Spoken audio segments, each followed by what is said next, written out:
ter um verbo para indicar que alguém disse. Lembra no discurso direto, quando tem uma sequência de travessões, por exemplo, a gente sabe que são falas sendo intercaladas, são personagens conversando. No discurso direto é possível indicar que as falas estão sendo intercaladas sem necessariamente o narrador intervir e intermediar e dizer fulano perguntou, fulano respondeu, fulano perguntou, fulano respondeu. As simples sequências de travessões ou as simples sequências de frases entre aspas já indica que tem uma alternância de falas. No discurso direto isso não acontece. Como é o narrador que está dizendo o que os personagens disseram, ele sempre vai usar um verbo para dizer. Fulano disse, fulano respondeu, fulano interrogou, fulano cumprimentou, fulano advertiu. Ok? Então essa é a primeira característica. Precisa obrigatoriamente ter um verbo que introduz a fala da personagem. Segunda característica, segunda marca do discurso indireto. O que a personagem disse constitui uma oração subordinada, substantiva, objetiva, direta. Uau, aula de gramática aqui, hein? Portanto, é separada da fala do narrador por meio de uma conjunção, um advérbio ou um pronome interrogativo. O que é isso? Como é o narrador que está citando a fala do personagem, ele precisa utilizar um recurso gramatical da língua para o leitor entender que ele está se referindo à fala de outra pessoa. Por isso é comum, nesse tipo de discurso, o narrador usar construções do tipo: João disse que Maria estava muito bonita.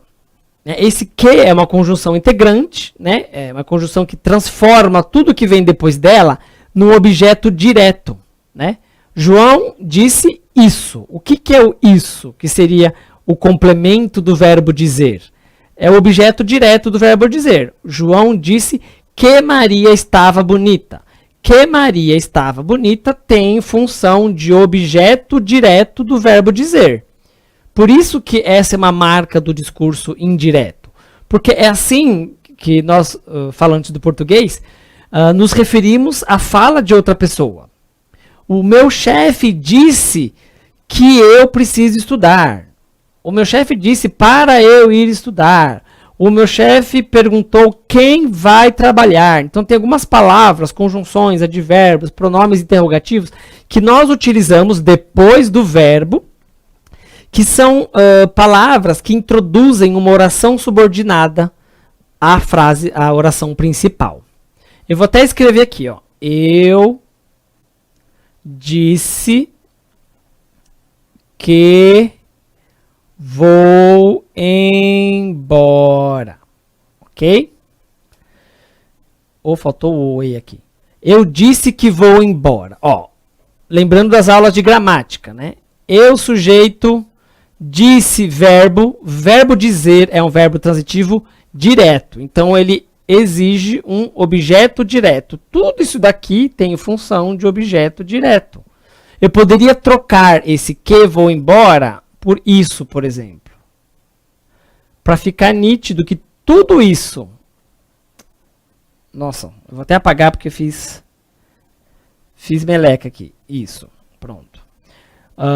Eu poderia trocar que vou embora é uma oração subordinada por isso. Por quê? Ela é uma oração subordinada, substantiva, objetiva, direta. Ou seja, ela tem função de objeto direto do verbo dizer. E isso acontece no discurso indireto. Fulano disse isso. Fulano disse que quis, tarará, tarará. Então, essa é uma marca muito presente no discurso indireto. Porque nós utilizamos justamente esse recurso. Sujeito, verbo e uma oração subordinada que tem papel de objeto direto. Porque os verbos de sende, os verbos que indicam fala, geralmente são objetos transitivos diretos que exigem um objeto direto. E o que foi dito por essa pessoa é informado por meio dessas orações subordinadas. Como nesse exemplo aqui. Sofia questionou o namorado sobre aquela mensagem estranha no celular. Ele disse que não sabia do que se tratava.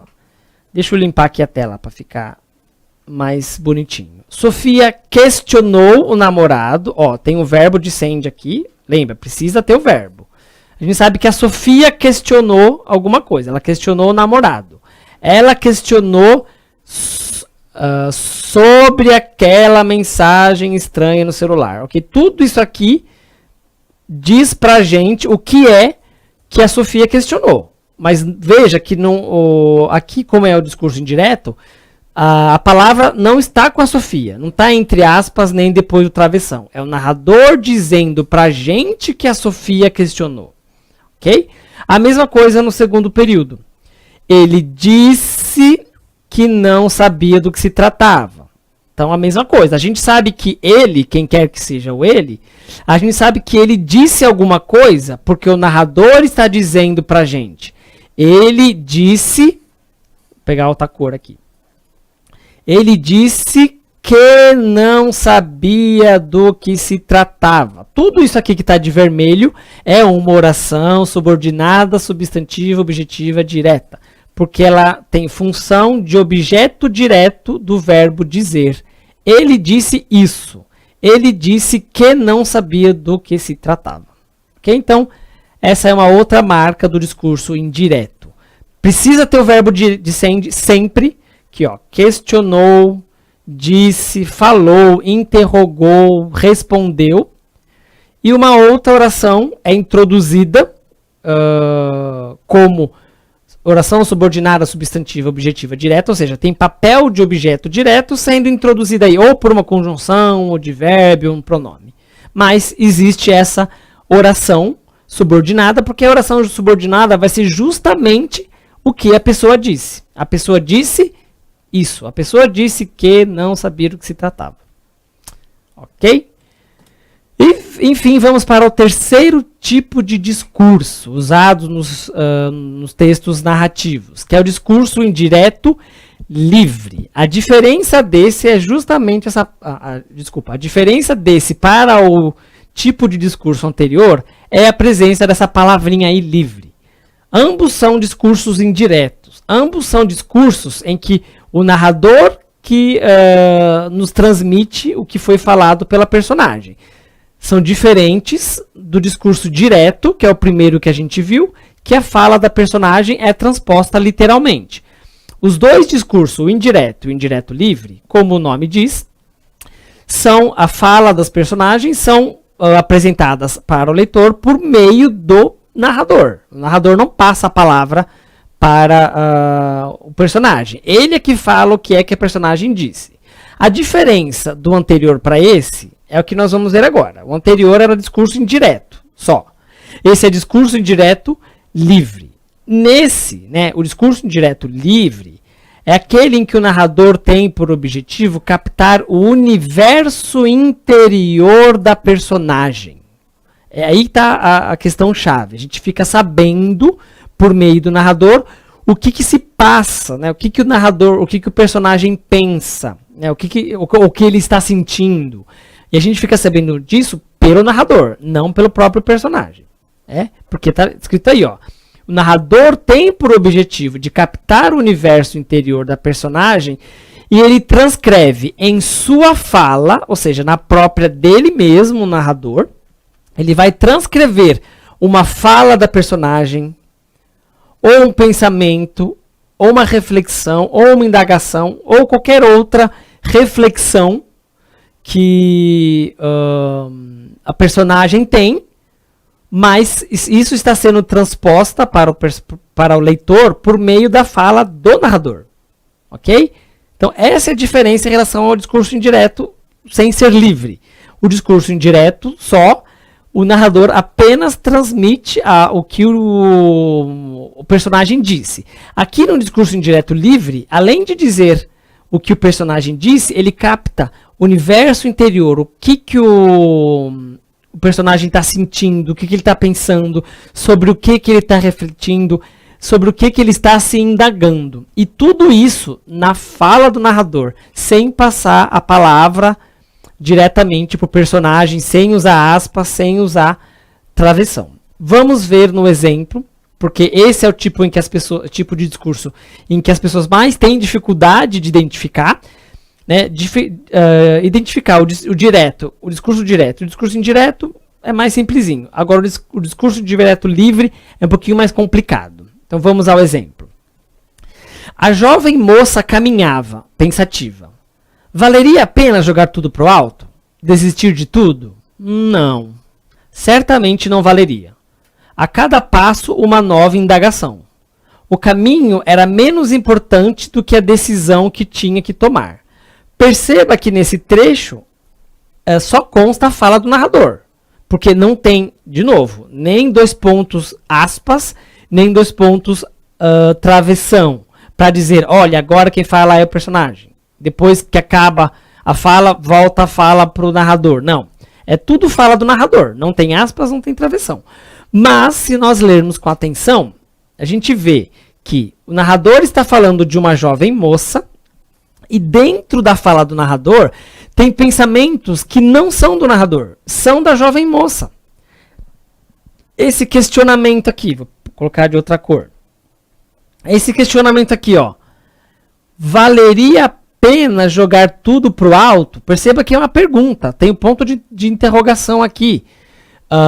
Não é o narrador questionando ele mesmo e não é o narrador questionando a moça, a jovem moça. É a própria jovem moça se questionando. Percebam? E é como se... É a fala, é o pensamento, é uma indagação, é uma reflexão da personagem que está sendo transmitida para nós, leitores, dentro da fala do narrador. Ó, a jovem moça caminhava pensativa. É o narrador que está dizendo para a gente. Olha, a jovem moça... Leitor, a jovem moça caminhava pensativa. Valeria a pena jogar tudo pro alto? Já não é mais o narrador. É o pensamento que a jovem moça está fazendo. Ela está se questionando. Será que vale a pena jogar tudo pro alto?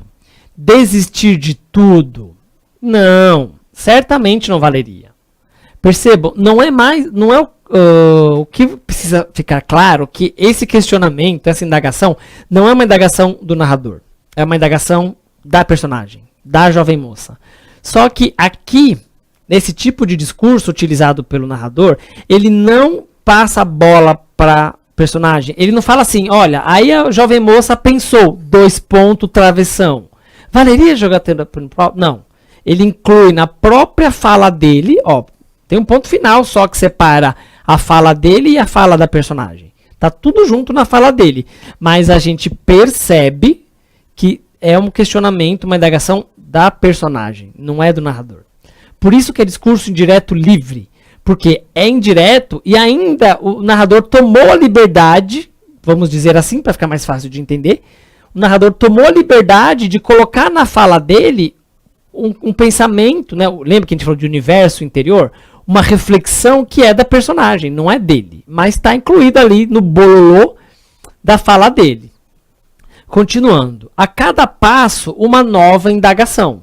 Tá vendo? Já é o personagem, o narrador que está falando de novo, que a cada passo que a jovem moça dava, ela fazia uma nova indagação.